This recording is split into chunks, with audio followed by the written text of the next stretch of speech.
After Hours. Louis Scott and Tyler Toffoli, welcome to Vancouver. What a performance it was tonight in a 9-3 win against the NHL's top team. Scott. David, thanks very much. Yes, a week ago tonight, Tyler Toffoli scored a hat trick for the LA Kings in the Stadium Series game at Colorado Springs. And a matter of hours later, you were dealt to the Vancouver Canucks. 2-1 tonight. Are you officially a Vancouver Canuck now?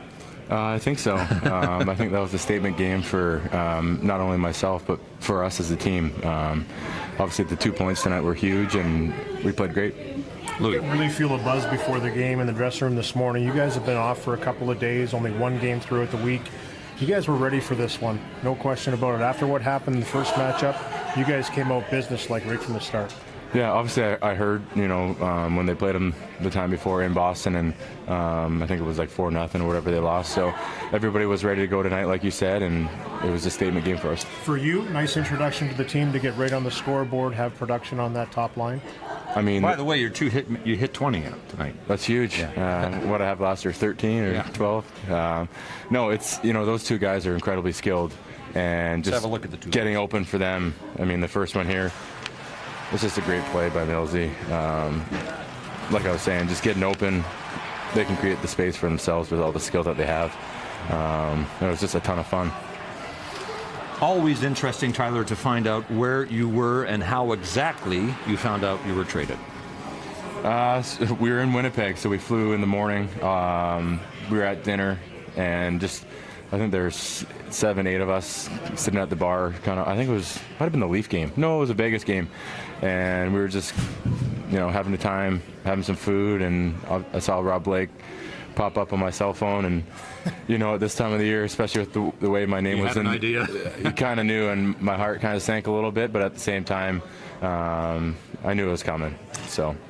So once again, you become a teammate of Tanner Pearson. You two were tight as members of the Kings, an extraordinarily close friendship, and this picture would underline that. This picture was actually tweeted by your wife, Kat, and you can go ahead and explain it.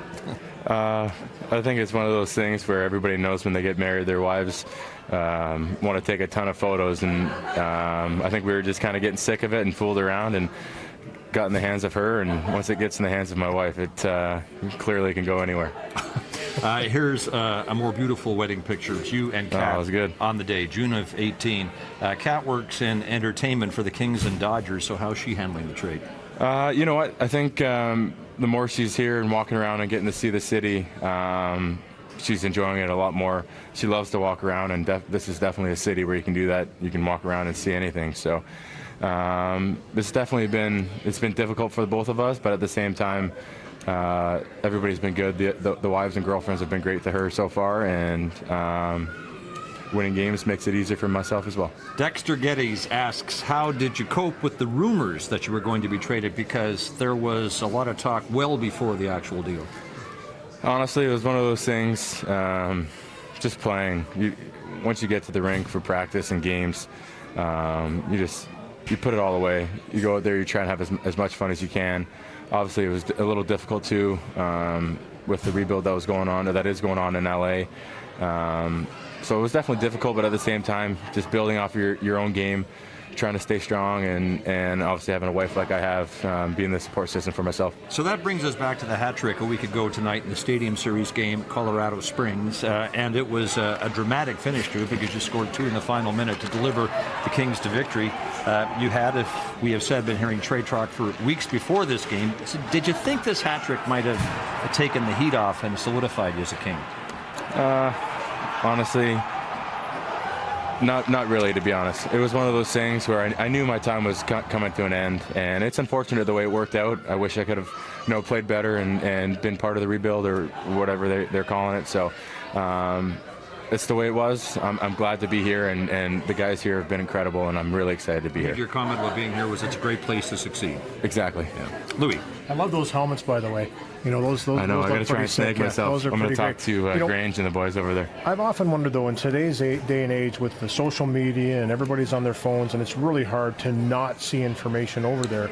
Were you really able to tune it out fully going to the rink? I know the rink is the safe spot, but it's pretty tough with all the noise that's around the game now and all the different platforms. Yeah, like you said, the way things are, you can't go anywhere without the social media aspect, and that's just the way the world is right now. So it was tough. It is tough. You're coming here, the fans want to win here, so I think the Vancouver fans want you to stay on their good side, and if we treat them well, they're going to treat us well as well. Envision DV sends this tweet: which of your new teammates was the most annoying to play against? I gotta say the D-men, Edler, Tanev, Edler just on the left side.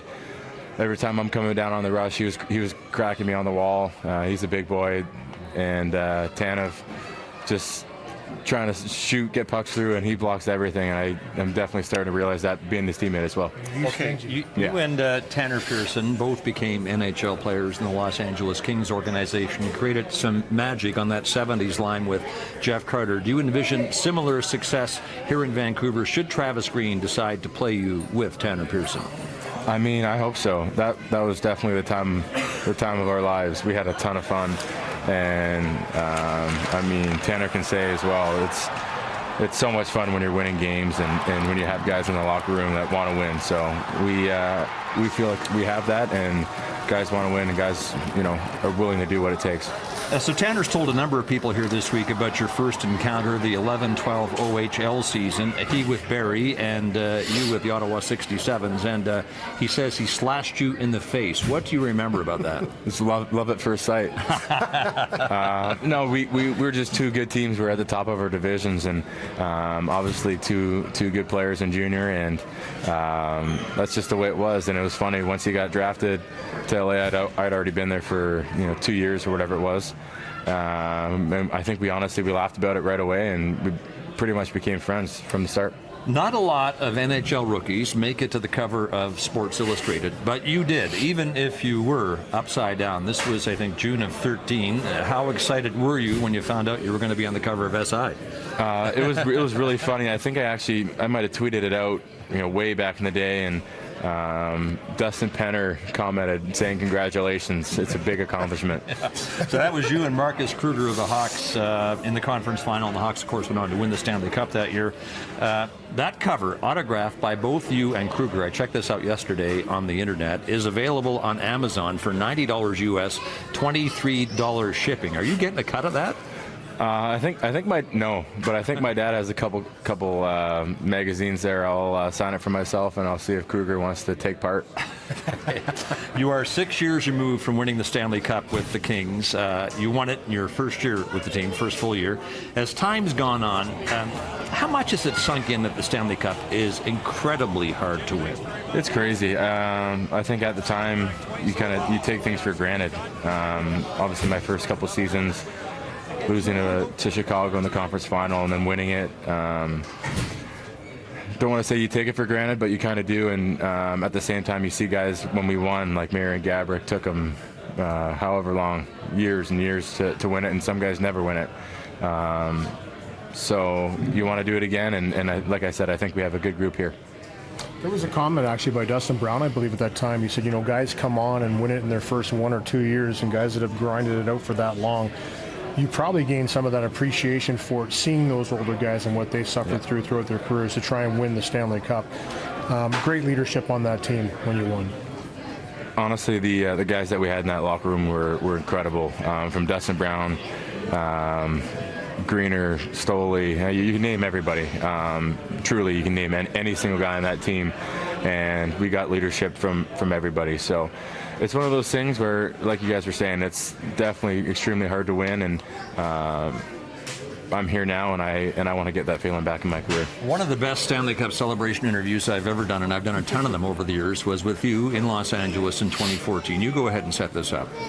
Oh, well, my dad wasn't in LA, so our skating coach at the time, James Richmond, gave you or me the phone, and it was my dad, and obviously things are going crazy. I'm going nuts, and we're trying to get a hold of each other, and eventually we did, but I was screaming. I think he was screaming too, and my mom was in the background. You could hear it all. So in search of that special father-son moment, Stanley Cup celebration, this is what we got. Who are you talking to? Oh, man. He's talking to his father. Wait, hey, you're probably watching Hockey Night Canada right now. Hey, he's probably running down the street. Hey! Dad! Dad! Dad! Gives me chills every time. It's good. Only heard It's one awesome. side of it, but it's good. It was genuine, beautiful, and we know you'd give anything to try that call again. Maybe Rob, your father was eating spaghetti at the time. Do you think? Oh yeah, he's gonna kill you guys for this one. You posted this. Well, there were posters honestly downtown Toronto with this. I want to say, I mean, obviously it was for the Leafs, but That's a perfect size portion of spaghetti for me. he's lost a lot of weight since then. So we'll have him put an Instagram post. He's got an Instagram somewhere out there. You were an LA King from the age of 18, so this is the first time you've been traded, and the first order of business when you get your new team is the headshot. So here it is, and apparently pants are optional. I don't know how they do this to me. I'm getting roasted online here. Social media is killing me. As a pending UFA, Tyler, your stay with the Canucks could be short or it could be long. What are the early returns on your affinity for this city? Honestly, it's been great ever since I've gotten here. But at the same time, coming here as an away team, I've always had a ton of fun here. It's a beautiful city, and we'll see kind of what happens moving forward here. Kevin Van Dyke, friend of the show, sends this question. Do you ever dream about what your life could have been with Tractor Chelyabinsk? And seriously, did you ever get an explanation as to why they drafted you? They did draft you, I think, what, in the I remember seeing it. 12 draft, was it? Or yeah, I remember seeing it. 102nd or something? I remember seeing it. Honestly, I'm glad I'm in the NHL, so I don't have to go over to Russia to play. So I'm going to stay in the NHL as long as I can. It was a bit of a novelty, obviously, and never any sort of a consideration. Yeah, I mean, I can't imagine. To be honest, I never thought about it. So, yeah. Louis. Well, you know, this team, you haven't been here for a long time. You've played against them quite often. They're certainly on the rise and taking that next step. You've won before. Having a guy like Tanner Pearson here, also Fantenberg, a guy you've played with before, has it made that adjustment a little easier for you to step right in? Definitely. I know at times the first day or two, I definitely felt a little lost. I mean, it's tough. It's a new, everything's new. Everything from the people to the locker room to the gym. So it was kind of following Tanner around like a little puppy there for a little bit. So obviously I'm thankful for him and everything that he did to help me get along. And the few days here or the week, whatever it's been, all the guys have been great. And getting to go to dinner with him last night, you know, makes things a lot easier. Final question. You had 13 goals in 28 career games against the Canucks, the only team against which in your career you have hit double digits. Did you have some inside knowledge here? Honestly, it's just, I don't know if it's luck or whatever you want to call it, but like I said, it was always a lot of fun coming in here. Obviously, being the away team, scoring goals and getting booed is a good feeling. So now it was nice to have them cheer for me tonight. All right, one more look at your first goal as a Canuck as we head to break here. So Tyler Toffoli, a major acquisition by the Vancouver Canucks this week, was our guest on After Hours. When we come back, Zdeno Chara, the captain of the Boston Bruins, Stanley Cup champion, Norris Trophy winner, will join us.